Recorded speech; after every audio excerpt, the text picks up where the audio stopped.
2024 లేదా 25లో డిగ్రీ లేదా బీటెక్ చదివారా? సాఫ్ట్‌వేర్ జాబ్ కోసం ఎదురు చూస్తున్నారా? అయితే కోడ్ జ్ఞాన్ 100 డేస్ కోర్సులో చేరండి, జాబ్ సాధించండి. నమస్కారం, వెల్కమ్ టు సుమన్ టీవీ. నేను మీ యాంకర్ శ్రీ. సో రీసెంట్గానే రెంట్ కంట్రోల్ యాక్ట్ అయితే కొన్ని కొత్తగా రూల్స్ అండ్ రెగ్యులేషన్స్ అయితే తీసుకురావడం జరిగింది రెంట్కి సంబంధించి. సో వీటి గురించి క్లారిటీగా ఇన్ఫర్మేషన్ ఇవ్వడానికి మనతో పాటు ఉన్నారు హైకోర్టు అడ్వకేట్ అలగరి రవీంద్రనాథ్ గారు. అడిగి తెలుసుకునే ప్రయత్నం చేద్దాం. నమస్కారం అలగరి రవీంద్రనాథ్ గారు. సార్, రెంట్ విషయానికి వస్తే ఇటు ఓనర్స్కైనా అండ్ అలాగే కొత్తగా వచ్చి రెంట్కి ఉండాలి అనుకునే వాళ్ళ మధ్య ఎన్నో రకాల విభేదాలను అయితే మనం చూడడం జరుగుతూ ఉంటుంది. అంటే చాలా తక్కువ సమయంలోనే రెంట్ పెంచుతున్నారని అండ్ వాళ్ళు పెట్టిన రూల్స్ని ఖచ్చితంగా పాటించాలి అని, లేట్గా వచ్చినా లేదు అంటే వాళ్ళ సరౌండింగ్స్ నీట్గా, ఇలా ఎన్నో రకాల ఇబ్బందులు అయితే ఫేస్ చేస్తున్నారు అని చెప్పొచ్చు. అయితే రీసెంట్గానే 2025 రెంట్ కంట్రోల్ యాక్ట్ ద్వారా కొన్ని కొత్తగా రూల్స్ అయితే పాస్ చేయడం జరిగింది. ఇంతకీ ఆ రూల్స్ ఏంటి, పాటించకపోతే ఎలాంటి యాక్షన్ తీసుకునే అవకాశం ఉందంటారు సార్? రెంట్ కంట్రోల్ యాక్ట్ ప్రతి రాష్ట్రంలో కూడా, ప్రతి జిల్లాలో కూడా రెంట్ కంట్రోల్ బోర్డు ఉంటుంది. రెంట్ కంట్రోల్ రూల్స్ ప్రకారమే ప్రతి చోట ఒక ప్రాపర్టీని అది లీజుకి ఇచ్చినా లేకపోతే రెంట్కి ఇచ్చినా, ఏది ఇచ్చినా సరే ఖచ్చితంగా రెంట్ బోర్డు అని ఉంటుంది, రెంట్ కంట్రోల్ బోర్డు ఉంటుంది. రెంట్ కంట్రోల్ బోర్డు యొక్క రూల్స్ అండ్ రెగ్యులేషన్స్ ప్రకారమే దాన్ని పనిచేయాలి.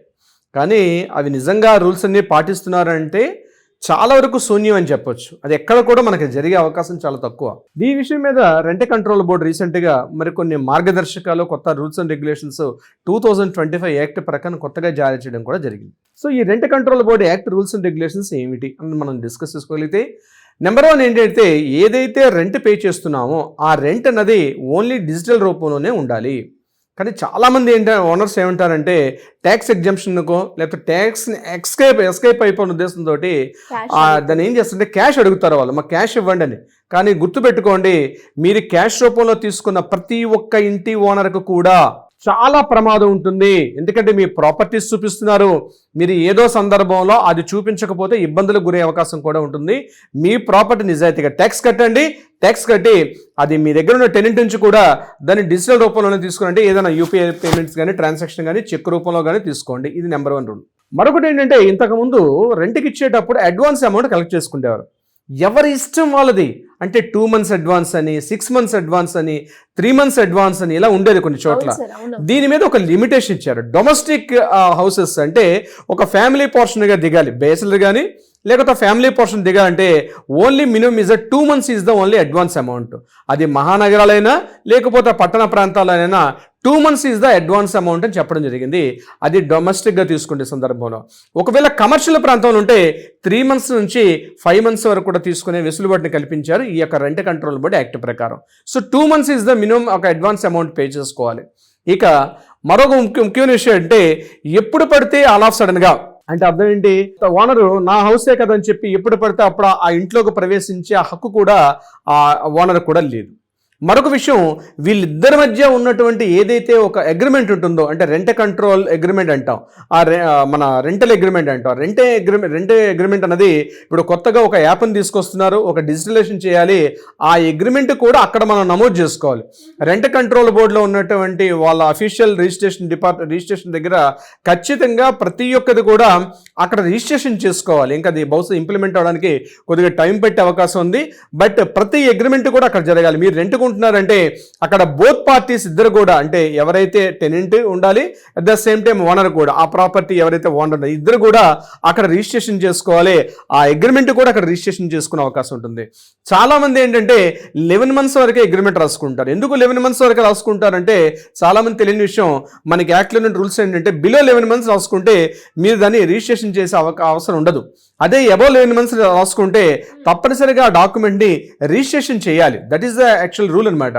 అందుకే ఓనర్స్ ఏమంటారంటే 11 నెలలకే అగ్రిమెంట్ రాయండి అంటారు. 12 అనే నెంబర్ కనిపించి 12 months దాటింది, 2 yearsకి 3 years కంటే ఖచ్చితంగా ఆ డాక్యుమెంట్కి వ్యాలిడిటీ ఉండాలంటే రిజిస్ట్రేషన్ ఆఫీస్లో, సబ్ రిజిస్టర్ ఆఫీస్కి వెళ్ళి అక్కడ ఆ యొక్క డాక్యుమెంట్ రిజిస్ట్రేషన్ చేసుకోవాలి. ముఖ్యంగా లీజ్ అట్లాంటి డాక్యుమెంట్స్ చేసుకునేటప్పుడు 3 years, 5 years, 6 years లీజుకి ఇచ్చే సందర్భాల్లో మాత్రం డాక్యుమెంట్ రిజిస్ట్రేషన్ చేసుకుంటారు. అందుకే 11 months ఆ రిజిస్ట్రేషన్ ఛార్జెస్ని కాస్త అవాయిడ్ చేసే ఉద్దేశంతో 11 months టైంని పెట్టుకుంటారు. ఇది ఒక పాయింట్. నెంబర్ 3, ఇక అక్కడ ఉన్నటువంటి క్లియర్ డీటెయిల్స్ అన్ని కూడా అగ్రిమెంట్లో మెన్షన్ చేసుకోవాలి. అంటే ఎన్హాన్స్ చేస్తున్నాడు, రెంట్ ఏమో ఇమీడియట్గా 2 months 3 months అవ్వగానే నాకు మీకన్నా ఎక్కువ డిమాండ్ వచ్చిందనో ఇంకొక టెనెంట్ వచ్చారని చెప్పి ఆ ఎన్హాన్స్ చేసే అవకాశం కూడా ఇక్కడ లేదు. అంటే అక్కడ రాసుకున్న అగ్రిమెంట్ ప్రకారం 1 year పాటు ఆగాలంటే 1 year పాటు ఇంటర్నేషనల్ మన ఆ రెంట్ని పెంచే అవకాశం ఓనర్కి లేదు. అంటే అక్కడ రాసుకున్న టైం ప్రకారం కూడా. సో ఎప్పుడైతే అగ్రిమెంట్ ఉంటుందో ఆ అగ్రిమెంట్లో ఉన్న రూల్స్ ప్రకారం కూడా మెయింటైన్ చేయాల్సిన అవసరం కూడా ఉంటుంది. సో దిస్ ఇస్ ఒక మోస్ట్ ఇంపార్టెంట్ పాయింట్, ఇది కూడా ఉంటుంది. మరొక ఇంపార్టెంట్ పాయింట్ ఏంటి, హాల్ ఆఫ్ సడన్గా హౌస్కి వచ్చి వేకెంట్ చేసేయమంటారు. రేపు నా మధ్య నాకు కాల్ చేయాలి, మా నైబర్స్ వస్తున్నారు, మా రిలేటివ్స్ వస్తున్నారు, మా అబ్బాయి వస్తున్నాడు యూఎస్ నుంచి, యూకే నుంచి మా వాళ్ళు వస్తున్నారు, అర్జెంటుగా ఇంటిని వేకెంట్ చేయమని చెప్పే అధికారం కూడా ఓనర్స్గా లేదు. బిఫోర్ ఏంటంటే అట్లీస్ట్ ఒక 2 months ప్రయారిటీ నోటీస్ ఇవ్వాలి, అట్లీస్ట్ 1 month ఒక ప్రయారిటీ నోటీస్ ఇష్యూ చేసి ఎప్పుడైనా వేకెంట్ చేయాలంటే తప్పనిసరిగా ఆ వేకెంట్ చేయమన్న పీరియడ్ లోపలే వేకెంట్ వెయిట్ చేసి అప్పుడు వేకెంట్ చేయాలి తప్పించి ఈరోజు ఇన్ఫార్మ్ చేసి రేపు మార్నింగ్ వేకెంట్ చేయండి, వీక్లో వేకెంట్ చేయండి అంటే అట్లాంటి అవకాశం మాత్రం ఈ కొత్త రెంట్ కంట్రోల్ బోర్డులో లేదు.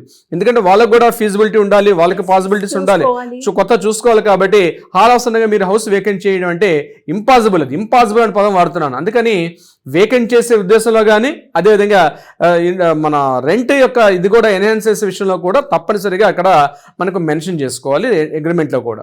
ఈ బోత్ పార్టీస్ కూడా సిగ్నేచర్ చేసుకుంటారు. కాబట్టి ఇంకొక ఇంపార్టెంట్ పాయింట్ ఏంటంటే ఇప్పుడు ఓనర్ మీకు ఆ ఇంట్లో ఏమేం ప్రాపర్టీస్ ఇస్తున్నాడు అంటే కొన్ని చోట్ల ఏంటంటే ఫర్నిష్డ్ హౌస్ ఉంటుంది, కొన్ని చోట్ల అన్ఫర్నిష్డ్ హౌస్ ఉంటుంది. అన్ఫర్నిష్డ్ హౌస్ ఉంటే అన్ఫర్నిష్డ్ హౌస్ రాసుకోవాలి. ఫర్నిష్డ్ హౌస్ అయితే ఎన్ని లైట్స్ ఉన్నాయి, ఎన్ని ఏసీలు ఇస్తున్నారు, ఎన్ని ఫ్యాన్స్ ఉన్నాయి, అదేవిధంగా బాత్రూమ్ ఏంటి, టాయిలెట్స్ ఏంటి, ఇవన్నీ కూడా స్పెసిఫిక్గా రాసుకోవాలి. ఇక ఏమైనా డ్యామేజ్ జరిగితే అంటే ఒక మినిమం అప్ టు ఒక 2000 రూపీస్ వరకు డ్యామేజ్ అయితే టెనెంట్ బేర్ చేయాలి.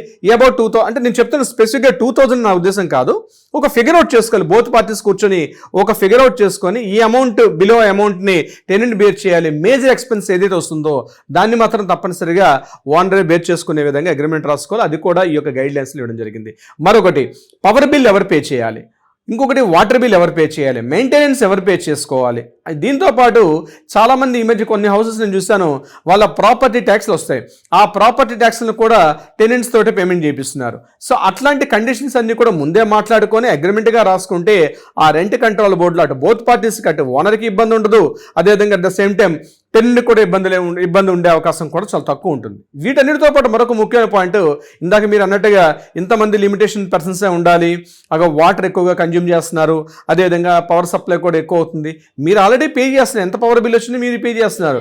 సో ఫ్యాన్స్ లోపలికి వచ్చేసి అర్జెంట్గా ఫ్యాన్స్ ఆఫ్ చేయండి, లైట్స్ ఆఫ్ చేయండి అని అని అడుగు హక్కు కూడా ఓనర్కి లేదు. కొన్ని సందర్భాల్లో పక్కనే ఉంటాడు ఓనర్, కొన్ని సందర్భాల్లో పైన ఉంటాడు, కొన్ని సందర్భాల్లో బిల్డింగ్ కింద ఉంటాడు, నైబర్గా ఉండే అవకాశం కూడా ఉంటుంది. ప్రతి చీటికి మాటికి ఇంటి లోపలికి వచ్చే రిస్ట్రిక్షన్ చేసే అధికారం కూడా టెనెంట్గా ఉంటుంది. తన హౌస్ అని చెప్పి ఆల్ ఆఫ్ సడన్గా ఇంట్లోకి ఎంటర్ అయ్యి లేదు, ముందుగా నేను చెప్పాలి, నేను ఓనర్ని మీ ఇంటికి పలానా టైంలో రావాలనుకుంటున్నాను చెప్పి మాత్రం ఇంట్లోకి ప్రవేశించాలి తప్ప వితౌట్ ఒక ఇంటిమేషన్ లేకుండా డైరెక్ట్గా ఇంట్లోకి వచ్చే అధికారం కూడా ఓనర్ కూడా లేదు, తన ఓన్ ప్రాపర్టీ అయినప్పుడు కూడా. సో ఇక డాక్యుమెంటేషన్ కొన్ని లీగల్ డిస్ప్యూట్స్ ఉంటాయి. కొన్ని చోట్ల మనం చూస్తుంటాం, మా దగ్గర కొన్ని కేసులు వస్తూ ఉంటాయి, ఈ ప్రాపర్టీ వాళ్ళు లోన్ మీద తీసుకుంటారు, ఆ ప్రాపర్టీని వీళ్ళు టెనెంట్స్కి ఇచ్చేస్తారు, టెనెంట్స్ ఆ ఇంట్లో ఎంజాయ్ చేస్తుంటారు. ఈలోగా ఏంటంటే ఈ పర్సన్ బ్యాంక్ దగ్గర డిఫాల్ట్ అవుతాడు. బ్యాంక్ డిఫాల్ట్ అయితే బ్యాంక్ ఏం చేస్తుంటే ఎన్పిఐకి వెళ్ళిన తర్వాత బ్యాంక్ ఆక్షన్స్కి వెళ్ళిపోతాయి ప్రాపర్టీస్. ఆక్షన్స్కి వెళ్ళిపోతే బ్యాంకర్ ఏం చేస్తారంటే ఇంట్లో టెనెంట్స్ ఉన్నారా ఎవరైనా చూడకుండా టక్కన వచ్చేసి ఆ హౌస్ని సీజ్ చేసేసి లోపల వస్తువులను కూడా బయట పడేసి వెళ్ళిపోతారు. ఇలాంటి అవమానకర పరిస్థితి మాత్రం టెనెంట్స్కి వస్తే టెనెంట్స్ ఓనర్స్ మీద యాక్షన్ తీసుకునే అవకాశం కూడా ఉంటుంది. మిమ్మల్ని ఆలోచన ఒకవేళ ఇష్యూ ఉంటే పలానా ఇష్యూ ఉంది, ఈ ఇష్యూలో పలానా రోజుల్లో నేను ఇలా పే చేయలేకపోతున్నాను, banker at any time banker will come and wakened ఆయన చేయమని చెప్పి అధికారం ఉంది కాబట్టి మీరు అలర్ట్గా ఉండాలి, లేకపోతే మీరు ఖాళీ చేయమని చెప్పి మేము ముందే చెప్పాలి. అలా చెప్పకుండా అవన్నీ హైడ్ చేసుకుంటూ ఓనర్ రెంట్ ఎంజాయ్ చేసుకొని ప్రాపర్టీని మాత్రం ప్రాపర్గా అతను ఈఎంఐలు కట్టకుండా ఉంటే మాత్రం టెనెంట్స్ కూడా ఓనర్స్ మీద కేసు వేసే అవకాశం కూడా ఉంటుంది. దానివల్ల ఖచ్చితంగా మీకు రిజల్ట్ వచ్చే అవకాశం కూడా ఉంటుంది.